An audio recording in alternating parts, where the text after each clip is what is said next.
আসসালামু আলাইকুম। বিসমিল্লাহির রহমানির রহিম। আমি বাংলাদেশ পুলিশের একজন কর্মকর্তা এসআই মাসুদ রানা। আমি আপনাদের কাছে কিছু তথ্য তুলে ধরতে চাই, যেটা বাংলাদেশের মানুষ অনেক দিন ধরেই জানে না, বা তারা এই প্রশ্নের উত্তর খুঁজছে অনেক বছর ধরে, কিন্তু কোনো উত্তর খুঁজে পায়নি।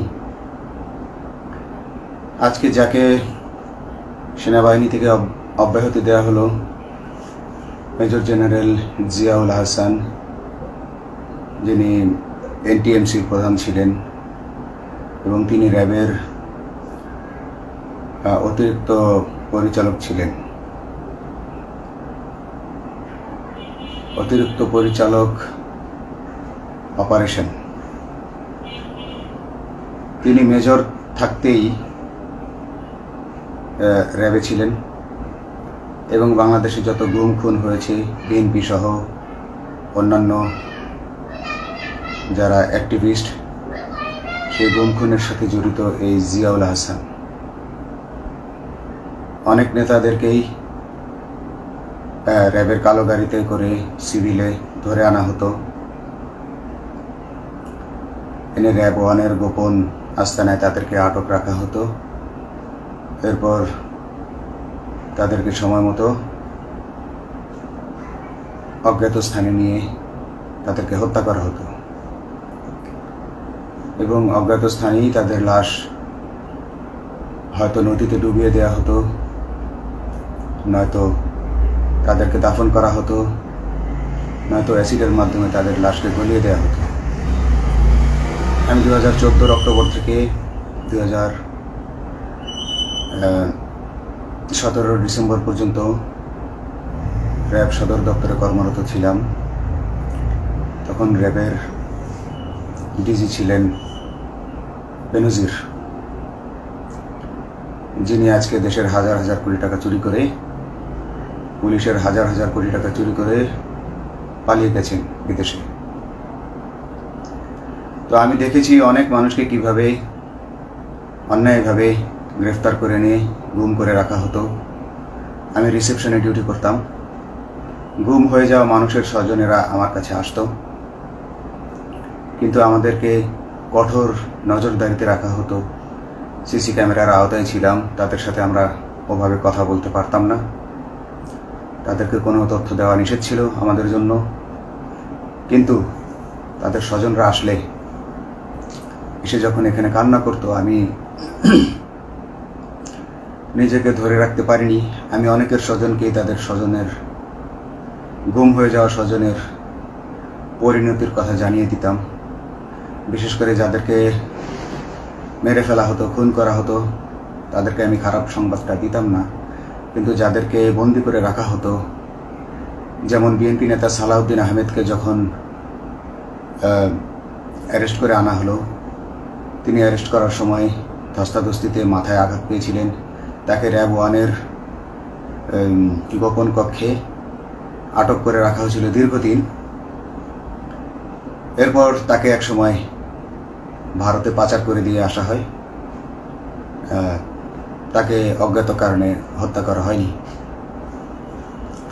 তার ফ্যামিলি এসেছিল, তার স্ত্রী হাসিনা আহমেদ, তার ভাই গিয়াসউদ্দিন আহমেদ।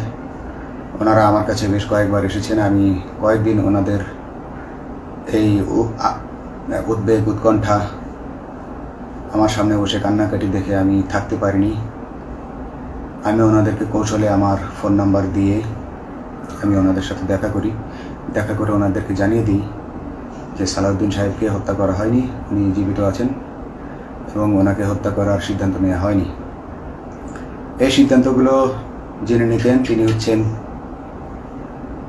বর্তমানে মেজর জেনারেল জিয়াউল হাসান, যাকে আজকে অব্যাহতি দেওয়া হয়েছে। শুধু অব্যাহতি যদি দেয়া হয়, তাকে যদি বিচারের মুখোমুখি করা না হয়, তাহলে এই আন্দোলনের, এই স্বাধীনতার কোনো মূল্য থাকবে না।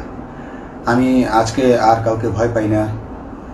আমি আজকে বিশ্বাস করি যে আজকে আমাকে এই সত্য বলার জন্য কেউ গুম করে দিতে পারবে না, এই সত্য বলার জন্য কেউ আমাকে অ্যারেস্ট করবে না।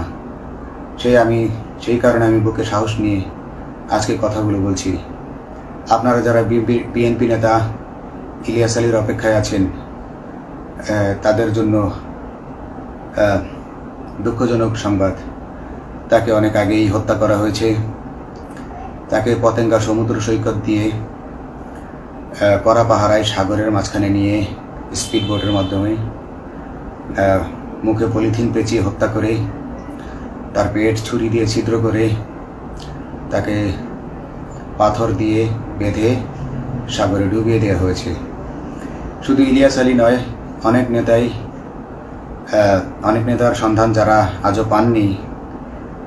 কিছু মানুষ তো ঘর থেকে উদ্ধার হয়েছে, কিন্তু যাদেরকে আপনারা পাননি তাদের সবার এই করুণ পরিণতি হয়েছে। আমি যদিও তারা এই কাজগুলো অতি গোপনে করত এবং র্যাবের অন্যান্য শাখার কর্মরত কর্মকর্তা কর্মচারীরা এটা জানতো না, কিন্তু আমি অত্যন্ত বিচক্ষণভাবে আমি এই খবরগুলো নিতাম, কারণ আমি জানতাম এগুলো একদিন আমি প্রকাশ করতে পারবো। এবং এই দিনটার অপেক্ষায় ছিলাম আজকে এত বছর, মানুষের কাছে সত্য প্রকাশের। বাংলাদেশের মানুষ জানুক যে কারা খুনি, কারা এত মানুষকে খুন করেছে, এই দেশ থেকে এই দেশে ত্রাসের রাজত্ব কায়েম করেছে। তারা মাদকের ক্রস ফায়ারের নামে যে হত্যা ট্র্যাডিশন চালু করেছিল, এই ট্র্যাডিশনের উদ্দেশ্য ছিল বিরোধী দলের লোকজনকে হত্যা করা। কারণ পুলিশ এবং সেনাবাহিনীর অনেকেই মানুষ হত্যা করতে ভয় পেত, তারা এটাতে অভ্যস্ত ছিল না। অনেকেই অনেক সাহসী, কিন্তু একটা মানুষকে হত্যা করার পর তারা আর ঘুমাতে পারতো না, তাই তারা এসব কাজ করতো না। কিন্তু খুনে হাসিনা কিছু মানুষকে এভাবে হত্যা করতে করতে পুরস্কৃত করার মাধ্যমে হত্যা করতে অভ্যস্ত করে ফেলে। তারাই এই গ্রেফতারকৃত এই গুমকৃত মানুষদেরকে গুলি করে হত্যা করত। এবং তারা এতটাই নিষ্ঠুর যে তারা এক একজন কয়েক শত করে হত্যা করেছে। এবং এই মানুষগুলোর সংখ্যা বেশি নয়, কারণ সবাই লাশ দেখতে পারে না। একটা মানুষকে খুন করার পর লাশের যে ছটফটানি এবং মাথায় গুলি করার পর মাথার যে বিকৃত অবস্থা, এই জিনিসগুলো আমাদের অনেকেই আমরা সহ্য করতে পারি না। তাই আমাদের মধ্য থেকে কিছু হায়নাকে বেছে নিয়ে তারা একটা টিম গঠন করে, তাদেরকে র্যাব সদর দপ্তরে বেনজির আহমেদ প্রতি মাসে পুরস্কার দিতে ডাকতেন। এবং প্রত্যেকটা র্যাবের বিভিন্ন শাখায় এরকম দু একজন রাক্ষস ছিল যারা মানুষকে শ্যুট করত, গুলি করত, হত্যা করত এবং গুম করত। তারা এখনও আছে। তাদেরকে আমি নতুন সরকারের কাছে দাবি জানাবো, তাদেরকে বের করতে হবে, তাদেরকে বিচারের আওতায় আনতে হবে। না হলে এত শহীদের বিনিময়ে যে ফ্যাসিবাদ থেকে, যে স্বৈর শাসন, যে খুনি হাসিনার হাত থেকে আমরা মুক্তি পেয়েছি, সে মুক্তির প্রকৃত মূল্য আমরা পাবো না, প্রকৃত স্বাদ আমরা পাবো না। এই খুনিদেরকে বের করতে হবে, এই খুনিদেরকে বের করে আইনের আওতায় আনতে হবে। বাংলাদেশ পুলিশ কখনোই গুলি করতে অভ্যস্ত ছিল না। আপনারা জানেন একসময় পুলিশ যে গুলি করতো না, এটা নিয়ে অনেক ব্যঙ্গচিত্র ছাপা হতো পত্রিকাগুলোতে, যে গুলি না করতে গুলি খেলনার বন্দুকে পরিণত হয়েছে। তো কিন্তু সেই নিরীহ পুলিশকে রক্তপিপাসু হিসেবে শেখ হাসিনা তৈরি করেছে। তবে সবাই নয়, কিছু কিছু মানুষ। আপনারা দেখেছেন এবং এই আন্দোলনের ভিডিও ফুটেজ দেখলেও দেখবেন যে কয়েক শত পুলিশের মধ্যে কেবলমাত্র কয়েকজনই জনতার দিকে গুলি ছুড়ছে। তো আপনারা ঢালাওভাবে পুলিশকে আপনাদের আক্রমণের নিশানা বানাবেন না। নতুন সরকার অবশ্যই এর বিচার করবে। আমি আশাবাদী নতুন সরকারের কাছে। তারা যদি আমার কাছে কোনো তথ্য চায়, আমি তথ্য দেবো ইনশাল্লাহ। এবং এই খুনিদেরকে, এই রাক্ষসদেরকে বের করতে হবে। প্রতিটি গুমের, প্রতিটি হত্যার সুষ্ঠু তদন্ত করলে এগুলো বের হয়ে আসবে বলে আমি আশা করি। এবং আমি চাই এরা ধরা পড়ুক, এদের বিচার হোক, না হলে এরা যুগে যুগে এই রাক্ষস যুগে যুগে রয়ে যাবে, আমাদের মাঝেই তারা লুকিয়ে থাকবে এবং যুগে যুগেই তারা মানুষের রক্ত পান করেই যাবে। পুলিশ বাহিনী মানুষকে সেবা করবে, এটাই হওয়া উচিত পুলিশের ধর্ম। পুলিশের ধর্ম হবে মানুষ পুলিশের জন্য, পুলিশ মানুষের জন্য।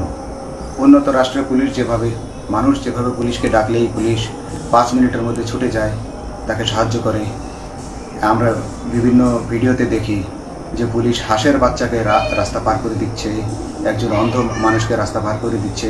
বাংলাদেশের পুলিশ এমনটাই করতে চায়, আমরা এমনটাই করতে চাই, কিন্তু সেই পরিস্থিতিতে আমাদেরকে রাখা হয়নি। আমাদেরকে রাখা হয়েছে দৌড়ের উপর, আমাদেরকে রাখা হয়েছে বিভিন্ন অন্যায় কাজের উপর, বিভিন্ন অন্যায় আদেশের উপর।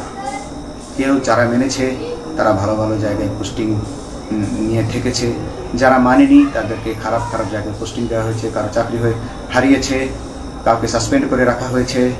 আমি নিজেও একজন এমন বৈষম্যের শিকার, অন্যায় মিথ্যা মামলার শিকার হয়ে আমি নিজেও বর্তমানে সাসপেনশন অবস্থায় আছি এবং এই সাসপেনশন অবস্থায় থেকে আমি আল্লাহর কাছে শুকরিয়া জানাই, কারণ এই সাসপেনশন থাকার কারণে আমি ছাত্র জনতার আন্দোলনের সাথে সংযুক্ত হতে পেরেছি। আমি সবসময় আল্লাহর কাছে দোয়া করেছি যে আল্লাহ, তুমি আমাকে মুজাহিদ হিসেবে কবুল করো, আমাকে জিহাদ করার তৌফিক দান করো এবং আমাকে শহীদি মৃত্যু দান করো। এবং আল্লাহ আমার দোয়া কবুল করেছেন। আমি ছাত্র জনতার সাথে এই জিহাদে অংশগ্রহণ করেছি, ছাত্র জনতা সফল হয়েছে। আমি গর্বিত আমি এই আন্দোলনে একজন পুলিশ অফিসার হয়েও আমি অংশগ্রহণ করতে পেরেছি।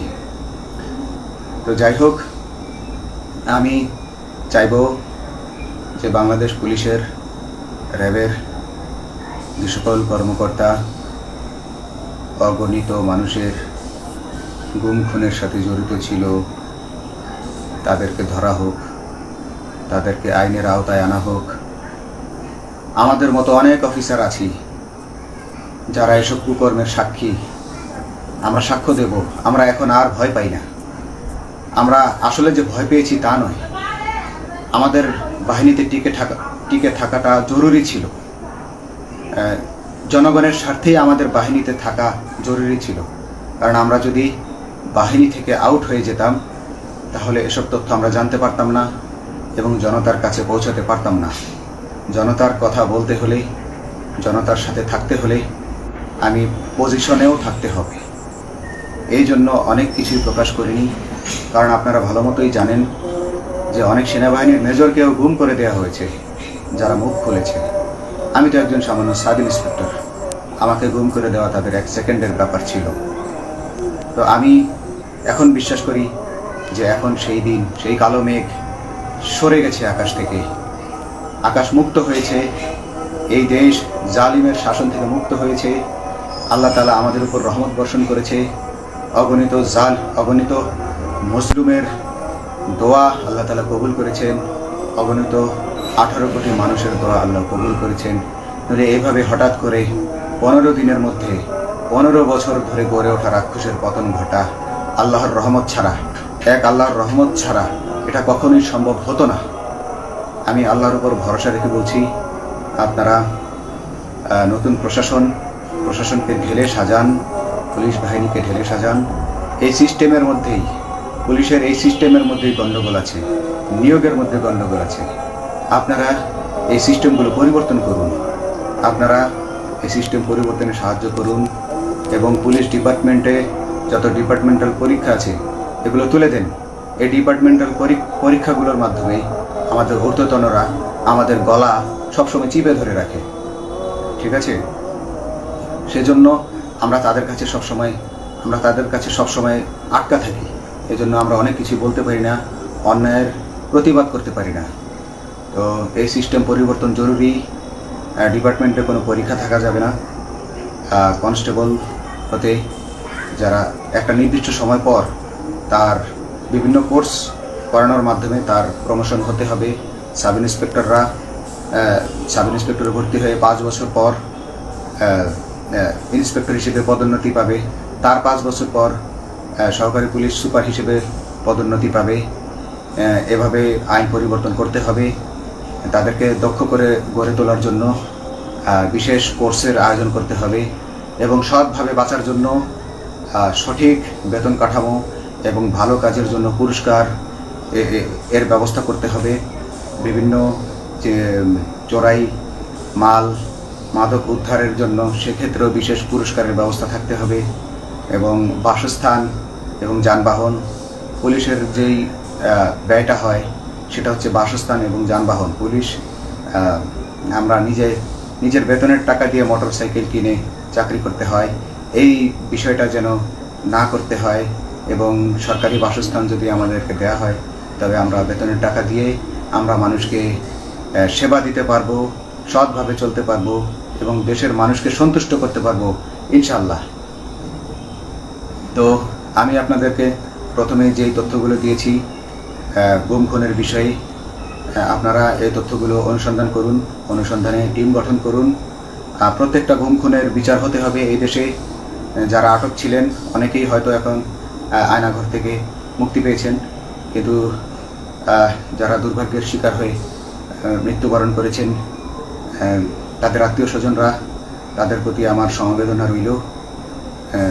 তারা জোর দাবি তুলুন, তারা সবাই সরকারের কাছে আপনাদের পরিবার পরিজনের নিখোঁজ হওয়ার বিষয়টি তুলে ধরুন, আপনারা জোর দাবি জানান এবং গুম খুন তদন্তে একটি তদন্ত কমিটি গঠন করা হোক, যেখানে কোনো পুলিশ বা সেনাবাহিনীর সদস্য থাকবে না।